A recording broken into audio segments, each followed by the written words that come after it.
The wedding venue was beautiful. My sister Jennifer had spared no expense. The Ashford estate was one of those historic properties that charged $20,000 just for the privilege of holding your event there, and that didn't include catering, flowers, or any of the other elements that turned a simple ceremony into a production. The gardens were immaculate, white roses everywhere, string quartet playing softly in the background. It was exactly the kind of wedding Jennifer had always wanted. I was sitting at table 7, which should have told me everything I needed to know about my place in the family hierarchy. Not at the head table with immediate family, not even at table 1 with the honored guests. Table 7 near the back with my cousin Marcus, who everyone avoided because he talked too much about cryptocurrency, and my Aunt Helen, who'd been divorced 3 times and liked to tell people about each marriage in excruciating detail. Sarah. My mother materialized beside me, looking resplendent in a mother-of-the-bride dress that probably cost more than most people's monthly rent. Patricia Williams had always known how to make an entrance. There you are. We've been looking for you. Jennifer wants all the family together for photos. I'll be right there, Mom. And please try to smile naturally. You always look so stiff in photos. She glanced at my dress, a simple navy blue sheath that I'd bought off the rack at Nordstrom. That's what you're wearing? Yes. It's very plain. I told you this was a formal wedding. Jennifer specifically requested that everyone dress up. This is dressed up, Mom. She sighed, the kind of sigh that conveyed deep disappointment without actually saying the words. Well, come on then. And maybe borrow some jewelry from someone? You look so bare. I followed her to where the photographer had set up an elaborate backdrop of flowers. Jennifer was there in her wedding dress, a confection of white silk and lace that had required 6 fittings and cost $40,000. Her husband Derek stood beside her, looking vaguely uncomfortable in his tuxedo. Finally, Jennifer said when she saw me. We've been waiting for 20 minutes. The photographer charges by the hour, Sarah. Sorry, I was at my assigned table. You're assigned? Oh my God, did Mom put you at table 7? She laughed, the sound sharp and brittle. That's perfect. Table 7 is where we put people we had to invite but don't really want to talk to. Jennifer, that's rude, my father said, but he was smiling as he said it. Thomas Williams had never been good at actually disciplining his golden child. I'm just being honest, Daddy. Jennifer positioned herself in the center of the family group, making sure she was the focal point. Okay, everyone smile. Look happy. This is costing a fortune. We took photos for 30 minutes. Jennifer wanted shots with different combinations of family members, different poses, different backgrounds. Through it all, I stood where I was told to stand, smiled when I was told to smile, and said nothing. Okay, I think we're done with family photos, the photographer finally said. Shall we move on to the bridal party? Yes, thank you. Jennifer turned to look at me. Sarah, you can go back to your table now. We're doing bridal party only. I nodded and started to walk away. Wait. My mother caught my arm. Sarah, before you go, Jennifer wanted to introduce you to some people. Potential employers. Employers. Professional connections, my father clarified. People who might be able to help you get a real job. I have a job, Dad. Your little internet hobby doesn't count, Jennifer said, her voice carrying across the garden. Several guests turned to look. Mom and Dad have been networking for you. The least you could do is be grateful. I'm not looking for a job. Well, you should be. Jennifer smoothed down her dress, checking her reflection in a nearby window. Sarah, you're 36 years old. It's time to stop playing entrepreneur and get serious about your career. These people are doing us a favor by even considering you. Considering me for what? Alan Brennan over there. My mother gestured to a distinguished-looking man in his 50s. He's a senior partner at a marketing firm. He said they have an opening for a junior account coordinator. It would be perfect for you. Starting salary is only $55,000, but with your lack of experience, that's actually quite generous. Junior account coordinator, I repeated. Everyone has to start somewhere, my father said firmly. You've wasted 15 years playing around with websites. It's time to get real work experience. Alan is willing to interview you as a favor to us. And Margaret Chin, the woman in the green dress, she owns a PR boutique. She said she might have an entry-level position opening up in a few months. You'd be answering phones, doing administrative work, but it would get your foot in the door. I looked at Margaret Chin, who was chatting with a group of guests and laughing at something someone had said. She looked successful, confident, like she'd built something real. I appreciate the thought, I said carefully, but I'm not interested. You're not interested? Jennifer's voice had gone cold. Of course you're not, because you'd rather keep pretending that your little online shop is a real business. God, Sarah, when are you going to grow up? Jennifer, don't start, Derek murmured, but she ignored him. No, Derek, someone needs to say it. We've all been tiptoeing around Sarah's delusions for years. She sits in her apartment all day playing on her computer, pretending she's running a business. Meanwhile, she's living paycheck to paycheck, driving a car that's falling apart, wearing off-the-rack dresses to weddings because she can't afford anything nice. My car is fine, I said quietly. Your car is 15 years old. It's an embarrassment. And your apartment? When was the last time anyone visited you there? Right, never. Because you're too ashamed to have anyone see how you're actually living. I'm not ashamed of my apartment. You should be. Mom told me it's in that terrible neighborhood downtown. The one with all the, she lowered her voice, questionable people. You could have stayed in the suburbs where it's safe, where it's nice, but no. You had to move to the city to be near your business opportunities. My mother nodded sadly. We've been so worried about you, Sarah. Living alone in that dangerous area, working all hours on this internet thing that doesn't seem to generate any real income. When was the last time you took a vacation? When was the last time you bought yourself something nice? I bought a new laptop last month. A laptop for work doesn't count. Jennifer was on a roll now, her voice getting louder. More guests were watching. I'm talking about nice things, Sarah. Jewelry, designer clothes, luxury items, the things successful people have. Look at Derek and me, we just bought a house in Maple Ridge. 4 bedrooms, 3 bathrooms, gourmet kitchen. That's what success looks like. Not sitting in a studio apartment selling things online. I don't live in a studio, I said. Whatever. The point is you're wasting your life. You had potential, Sarah. You went to Stanford. You could have done something real with that degree. But instead you dropped out after 2 years to pursue this ridiculous business idea. And 15 years later, what do you have to show for it? Nothing. I wouldn't say nothing. Name one tangible thing your business has achieved. One thing that proves it's actually successful and not just you playing pretend. I could have answered. Should have answered. But something stopped me. The same thing that had been stopping me for 15 years. The desire to see how far they'd push it. How cruel they'd be willing to get. I'm happy with what I've built, I said simply. Jennifer laughed, a harsh sound. Happy? That's what unsuccessful people say when they've given up on actually achieving anything. I'm happy. Well, congratulations on your happiness, Sarah. I hope it keeps you warm in that studio apartment when you're 60 and still haven't accomplished anything with your life. Jennifer, that's enough, Derek said more firmly this time. It's not enough. Someone needs to give her a reality check. Jennifer turned to address the growing crowd of guests who'd stopped their conversations to watch our family drama unfold. My sister Sarah, everyone. She's a cautionary tale. Proof that intelligence doesn't guarantee success. She went to one of the best universities in the country and dropped out to sell things on the internet. 15 years later, she's broke, alone, and still pretending she's a businesswoman. I'm not broke, I said quietly. Really? Then why are you wearing a $200 dress to my wedding? Why are you driving a car from 2009? Why couldn't you afford to stay here at the venue like the rest of the family?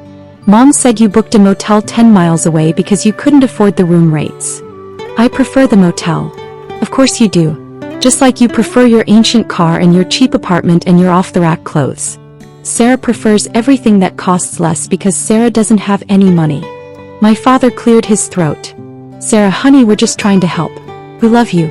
We want you to be successful. I am successful, Dad. No, sweetheart, you're not. And it's time to face that fact. This internet business of yours, what do you even sell? Pet supplies? Kitchen gadgets? It's all very vague whenever anyone asks. I run a software company. Jennifer snorted. A software company? Please. You sell products through a website. That's not a software company. That's called being a middleman on the internet. I develop software solutions for e-commerce businesses, which no one has ever heard of. Name one client. One major client that proves your company is legitimate. I could have named 20. Could have rattled off a list that would have made her jaw drop. But I just smiled and said nothing. See? Jennifer gestured to me triumphantly. She can't name anyone. Because there's no one. There's no real company. There's just Sarah sitting in her apartment, doing who knows what on her computer, pretending she's a tech entrepreneur. The tech industry is very competitive, my mother added, her voice sympathetic. Sarah tried, but she just doesn't have what it takes. And that's okay. Not everyone can be a success story. The important thing is that she learns from this experience and moves on to something more realistic. Which is why we set up these job interviews, my father said. Sarah, please, talk to Alan and Margaret. Let them help you. It's not too late to start a real career. You're only 36. You could still have a successful professional life if you just let go of this fantasy. It's not a fantasy, I said. Then prove it. Jennifer was almost shouting now. Prove you're actually successful. Show US bank statements. Show us contracts with real clients. Show us anything that proves you're not just a failure who's too stubborn to admit it. The garden had gone completely silent. Even the string quartet had stopped playing. Every single wedding guest was staring at us now, watching the family meltdown with fascinated horror. Derek put his hand on Jennifer's arm. Jen, maybe we should. No. She shook him off. I'm tired of pretending everything is fine. I'm tired of making excuses for her to our friends. Oh, Sarah couldn't make it to dinner because she's working. Oh, Sarah can't contribute to Mom's birthday gift because money's tight. Oh, Sarah can't dress nicely because she spent all her money on her business. I'm done. I'm done covering for her failures. I never asked you to cover for me, I said quietly. You didn't have to ask. That's what family does. We protect each other. We make excuses for each other. But I'm done, Sarah. I'm done pretending you're not an embarrassment. The word hung in the air like smoke. My mother gasped. Jennifer, that's too far. It's not too far enough. Look at her, Mom. Look at what she's wearing. Look at her life. She's an embarrassment to this entire family. We have all these successful people here. Derek's colleagues, my friends from work, Dad's business associates. And they all know that you have a daughter who's a failure. They all know about Sarah and her sad little internet shop that never made anything of itself. I think maybe everyone should take a breath, a voice said from behind me. I turned to see Alan Brennan, the marketing executive my mother had wanted me to meet. He was looking at Jennifer with an expression of deep discomfort. This is a wedding, he continued. Perhaps family disagreements should be handled privately? With all due respect, Alan, this is a private family matter, my father said stiffly. It's not very private anymore. Alan gestured to the 100 guests who were all watching. And I'm not sure I feel comfortable with how this young woman is being spoken to. Sarah is fine, my mother said quickly. We're just having a frank discussion about her future. As her parents, that's our right. It doesn't sound like a discussion. It sounds like an attack. We're trying to help her, Jennifer snapped. She needs tough love. She's been coddled for too long. By whom? Margaret Chin had joined the conversation now, her green dress bright in the afternoon sun. Because from where I'm standing, it looks like she's been doing this alone for 15 years with no support from any of you. You don't understand the situation, my mother said. I understand a family publicly humiliating one of their own at a wedding, Margaret said coolly. That much is very clear. Margaret, please, my father tried. This doesn't concern you. Actually, it does. Because you just told everyone here that I'm supposed to interview Sarah for an entry-level position at my company. Answering phones. Administrative work. Margaret looked at me properly for the first time. Sarah Williams. I didn't make the connection until just now. You're the Sarah Williams. I said nothing. The Sarah Williams who founded Nexus Solutions? The software platform that's revolutionizing e-commerce analytics. The garden seemed to hold its breath. I don't know what you're talking about, my mother said. Nexus Solutions, Margaret repeated louder now. One of the fastest growing software companies in the tech industry. They provide enterprise solutions for major retailers. Last I heard they were valued at over $7 billion. Jennifer laughed uncertainly. That can't be right. Sarah doesn't. Sarah Williams, Stanford dropout, founded Nexus 15 years ago. Margaret continued. She had her phone out now, pulling up information. Started in a studio apartment in downtown Seattle. Bootstrapped the entire operation. Grew it from nothing to a multi-billion-dollar enterprise. Forbes did a profile on her last year. Called her one of the most successful female tech entrepreneurs in the country. That's impossible, my father said flatly. Is it? Margaret looked at me. You're that Sarah Williams, aren't you? Before I could answer, someone gasped. I turned to see several guests looking at their phones, then at me, then at their phones again. Oh my God, someone said. Turn on the TV. The venue had a large television mounted in the bar area, usually kept off during events. But someone had turned it on and it was tuned to CNBC, the financial news network that covered major market movements and corporate developments. The screen showed a breaking news banner, major tech acquisition announced. And below that, in smaller text, Nexus Solutions valued at $7.2 billion in pending acquisition deal. The reporter was speaking, stunning development in the tech world today. Nexus Solutions, the enterprise software company founded by tech entrepreneur Sarah Williams, has announced it's being acquired by Amazon for $7.2 billion in cash and stock. This represents one of the largest tech acquisitions of the year. Williams, who founded Nexus 15 years ago and has maintained a remarkably low profile despite her company's success, will reportedly remain as CEO of the division post-acquisition. Sources close to the deal suggest Williams' personal net worth could exceed $3 billion after the acquisition closes. The reporter continued talking, but I couldn't hear over the sound of my mother's sharp intake of breath. Every single person in the garden was staring at me now. Not with contempt or pity, with shock, with awe, with the dawning realization that they'd been at a wedding where the supposed family failure had just been revealed to be worth $3 billion. Sarah, my father said weakly. Is that you? Yes. But you said you sold things online. No. You said I sold things online. I said I ran a software company. You didn't believe me. Jennifer had gone completely white. $7 billion? $7.2 billion is the acquisition price. My personal stake is about 40%, so roughly $3 billion, yes. Though the exact number depends on how the stock portion is valued at closing. $3 billion. My mother repeated as if saying it might make sense. Give or take. But you live in a studio apartment. I live in a penthouse downtown. I've lived there for 8 years. It's 3,500 square feet with floor-to-ceiling windows overlooking the bay. You've never visited me, so you wouldn't know that. And your car.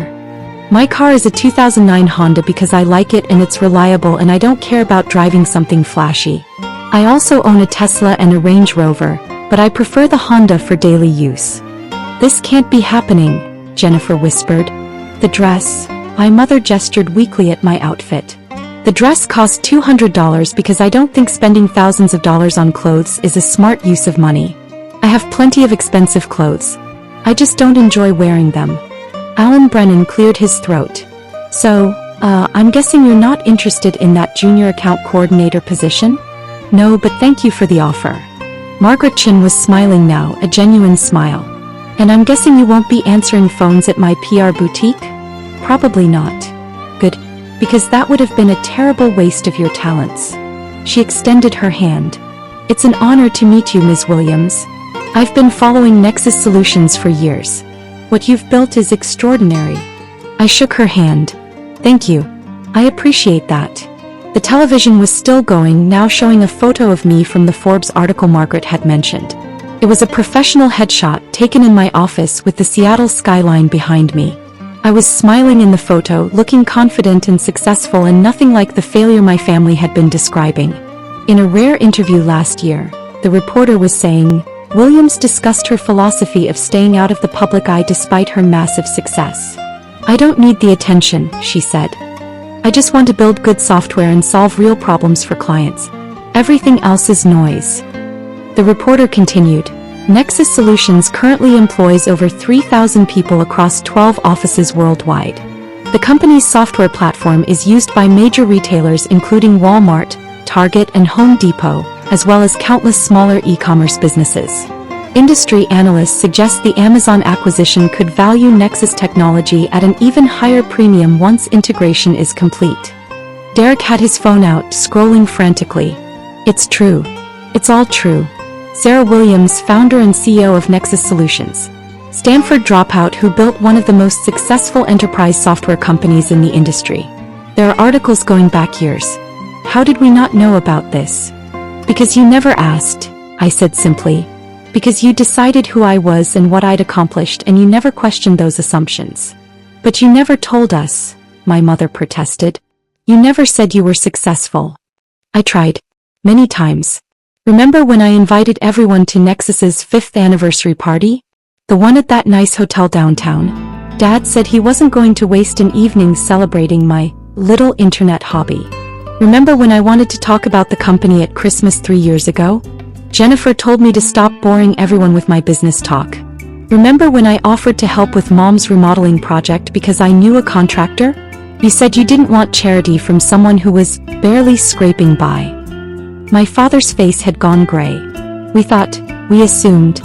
You assumed I was a failure. And you liked that assumption because it made you feel superior. It made Jennifer's accomplishments seem more impressive by comparison. It gave you all something to look down on. That's not true, Jennifer said, but her voice was shaking. It is true. You've spent 15 years telling everyone I was an embarrassment. Telling your friends I was a failure. Using me as a cautionary tale. And now you're learning that the failure sister is worth $3 billion. The silence was absolute. Even the string quartet seemed afraid to make a sound. A man in an expensive suit approached us. He looked vaguely familiar. Someone from Derek's side of the family, maybe a colleague. Excuse me, but are you really the Sarah Williams? The one who built Nexus? I am. I'm Marcus Reed. I'm a venture capitalist. I've been trying to get a meeting with you for 2 years. I remember your emails. We wanted to invest in Nexus's Series C round, but you turned us down. You turned everyone down. You said you didn't need outside capital. I didn't. We were profitable enough to fund our own growth. Remarkable. Absolutely remarkable. He looked at Jennifer and my parents. Do you people have any idea what she's accomplished? Bootstrapping a software company to a $7 billion valuation? Without venture capital. Without debt. That's virtually unheard of in this industry. She's one of the most successful entrepreneurs of her generation. We're learning that, my father said quietly. More people were approaching now, people from the wedding who'd been watching the TV or reading about the acquisition on their phones. They wanted to meet me, to shake my hand, to ask about Nexus, to talk about the Amazon deal. I answered their questions politely. Yes, the acquisition would close in about 6 months pending regulatory approval. Yes, I'd remain as CEO of the Amazon division. Yes, we were planning to expand into international markets using Amazon's infrastructure. Yes, I was excited about the partnership.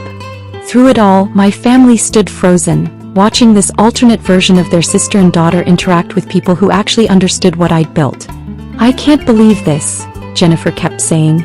I can't believe this is happening. Believe it, Margaret Chin said. She'd stayed close by, seeming to enjoy watching the family dynamic collapse.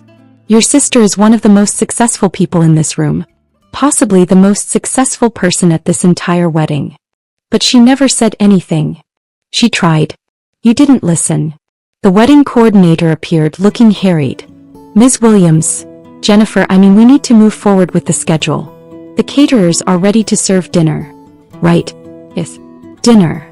Jennifer looked dazed. Everyone should go to their tables. The guests began moving toward the reception area, but many of them kept glancing back at me, whispering to each other, checking their phones for more information about the acquisition. Sarah, my father said quietly, can we talk? Privately. I don't think there's anything to talk about, Dad. Please. Just for a few minutes. I looked at my watch. 5 minutes. I have a conference call with Amazon executives in an hour. Need to get back to my hotel. Your hotel? My mother asked. The Fairmont. Presidential suite. I've been staying there all week while I finalize the acquisition details. But you said you were staying at a motel 10 miles away. No, Jennifer said that. I never corrected her because I wanted to see how far she'd take it. We moved to a quiet corner of the garden, away from the other guests. My parents stood close together, looking smaller somehow than they had an hour ago. Jennifer was crying quietly. Derek looked like he wanted to be anywhere else. "We're sorry," my mother said. "Sarah, we're so sorry. We had no idea." "You had every opportunity to have an idea," I interrupted. "You chose not to. You chose to believe I was a failure because it was convenient. Because it fit your narrative." "That's not fair," Jennifer said. "Isn't it? You told an entire wedding full of people that I was an embarrassment. You said I was a cautionary tale. You tried to set me up with entry-level jobs answering phones. You did all of that in front of 100 people, Jennifer. And you didn't do it because you were concerned about me. You did it because you enjoyed it. Because it made you feel important." "I didn't know. You didn't want to know. There's a difference." I looked at each of them in turn. "I built something extraordinary. I built it from nothing. I built it while you were all telling everyone I was a failure. I built it while you were making excuses for me to your friends. I built it while you were pitying me. And I did it all without your support or your help or even your basic respect." "What can we do?" my father asked. "How can we make this right?" "I don't know if you can. I don't know if I want you to." I checked my watch again. "I need to go. I have that call." "You're leaving?" "But the reception, the dinner." "I was seated at table 7, Mom. Table 7. With the people you had to invite but didn't want to talk to. That tells me everything I need to know about where I stand in this family." "We'll change your seat," Jennifer said desperately. "You can sit at the head table. You should be at the head table." "I don't want to be at the head table. I don't want to be at this wedding anymore. I came because you're my sister and I thought family was important. I was wrong. You've all made it very clear over the years that I'm not really part of this family. That I'm an embarrassment you tolerate." "That's not true," my mother protested. "It is true. And now you're upset because your embarrassment turns out to be a billionaire. Because your failure daughter is more successful than you ever imagined. Because you have to face the fact that you've been wrong about me for 15 years. I started walking toward the parking lot. "Sarah, wait." Jennifer called after me. "Please don't go. This is my wedding." I turned back one last time. "It's a beautiful wedding, Jennifer. The venue is perfect. The flowers are gorgeous. The food will be excellent, I'm sure. You got everything you wanted." "Except my sister," she whispered. "You never wanted your sister. You wanted someone to look down on. Congratulations, you had that for 15 years. But it's over now." I walked to my car, my 15-year-old Honda that I loved, and drove away from the Ashford estate. In my rearview mirror I could see my family standing in the parking lot watching me go. My phone buzzed with texts as I drove. My mother, my father, Jennifer, all of them wanting to talk, to explain, to apologize. I didn't respond. Instead I called my assistant. "Hey Amanda, can you push the Amazon call back by 30 minutes? Thanks. Also, I need you to schedule a meeting with our PR team tomorrow morning. The acquisition announcement has gotten more attention than we expected. We need to prepare a proper media strategy." "Already done, boss. The requests for interviews are flooding in. Everyone wants to talk to you. Forbes, Bloomberg, Wall Street Journal. Tell them I'll consider interview requests after the acquisition closes. Until then, we're keeping our heads down and focusing on the integration planning." "Got it. Anything else?" "No. Thank you, Amanda."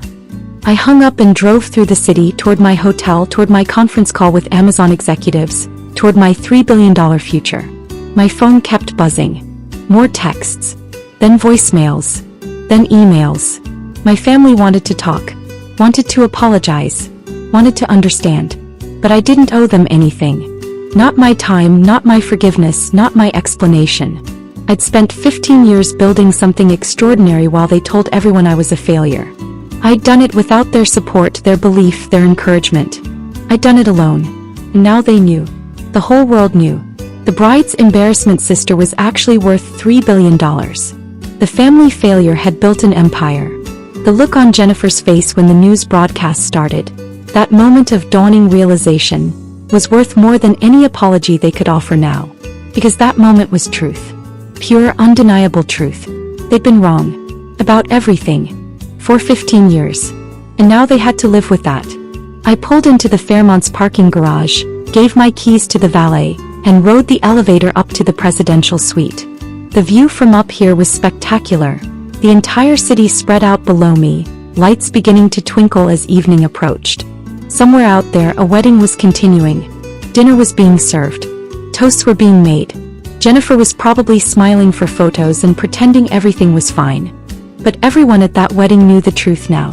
They all knew about the sister who got seated at table 7. The sister who was publicly humiliated. The sister who turned out to be worth $3 billion. I opened my laptop and logged into the conference call. Amazon executives filled the screen. VPs, directors, lawyers, integration specialists. All of them ready to talk about the acquisition, about timelines, about synergies and market opportunities. Good evening, everyone, I said. Thanks for your patience. Shall we get started? And we did. Because that's what success actually looks like. Not perfect families or supportive parents or sisters who celebrate your achievements. Just you, your work, and the empire you build while everyone else is busy underestimating you. I'd built that empire. $3 billion worth of proof that I was never the failure they thought I was. And that was enough. More than enough.